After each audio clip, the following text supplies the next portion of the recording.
in your wildest dreams, would you have thought that you would have played half the season when you signed on at the start of the year as the injury replacement? Definitely not. I came through to this situation with the intent of just trying to get better, being a part of the team, trying to help the guys who, I would have thought would play a lot. So, you know what I'm saying? So, I didn't think I'd play as much as I have, but I'm grateful I am getting the opportunity to play. So I'd imagine you would have had offers to go to other countries or other teams around here. What lured you here without knowing that you had any real guarantees to play? I think a big thing for me was I wanted to get another crack at the NBL. It's an amazing situation. You got 6 months, a 6-month season. Then you got, I can play NBL 1 right after that. And, for guys like us in America, that's 2 checks. So, and then also, I've really, really enjoyed living in Perth. The living situation has been great. The people I've met here have been great. So I wanted to do what I can to try to stay in this area and try to make something almost like home. So that's why I stayed. And it made you significantly better, do you feel, being around this environment? Oh, absolutely. Training every day has helped me. I'm probably in the best shape I've been in a long time. NBL 1 season is only 2 practices a week, maybe 2 games or 1 game a week. So you're not getting the training that you would usually get to stay in shape and stuff like that. So, lifting, training every day, playing against guys like Bryce Cotton, Dylan and Doolittle, KP and all those guys, playing against those guys every day is only going to make you better. So, I think it's been really beneficial for me. And there's only 3 guys that you can replace as an input yourself. So the fact that those 3 guys have been injured this year, it must be strange as you're going, oh, there's another one who's broken down who I can actually replace, as opposed to Ty at the moment who you can't.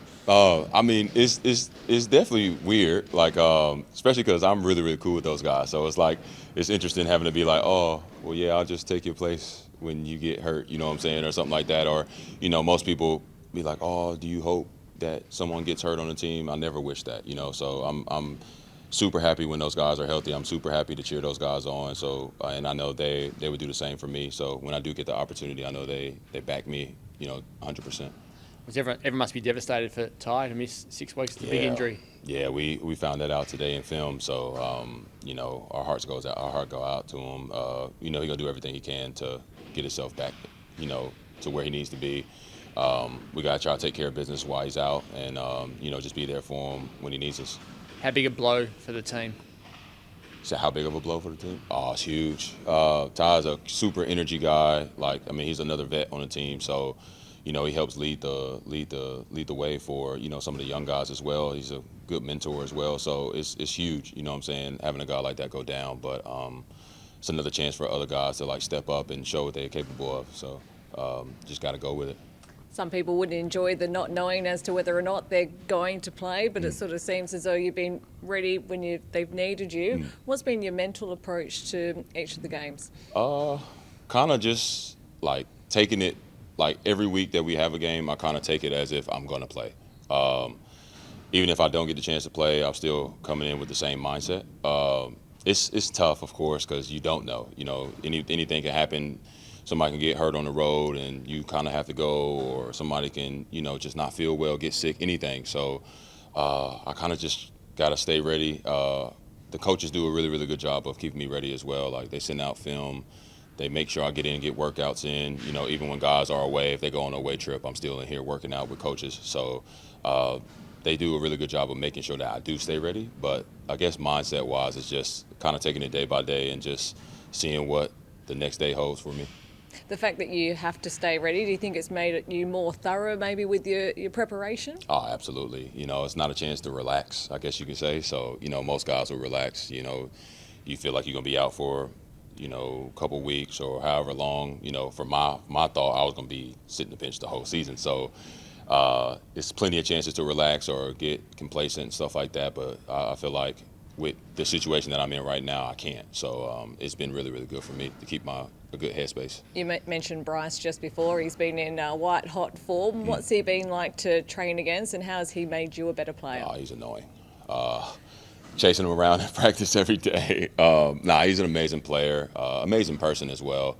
A lot of people don't get a chance to see the Bryce that we see. So a lot of people don't get a chance to have those conversations with him where he helps guys out like with mental state and the way he leads without speaking. So having a guy like that on your team is only going to make your team better.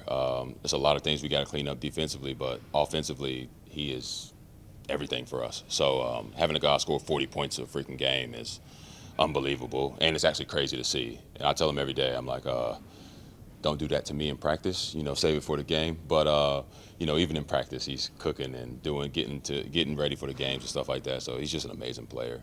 I think he said against Adelaide that maybe there was a bit of chat from the crowd that motivated him. Thought about planning someone for the Illawarra Hawks game that might just throw him a bit of shade, fire him up. I don't know, man. I feel like he has his own motivations for things, but I know he wants to get them back. I feel like when they beat us at home, we had the lead with I think the last 2 minutes or the last minute or so. So we got some unfinished business. I'm pretty sure.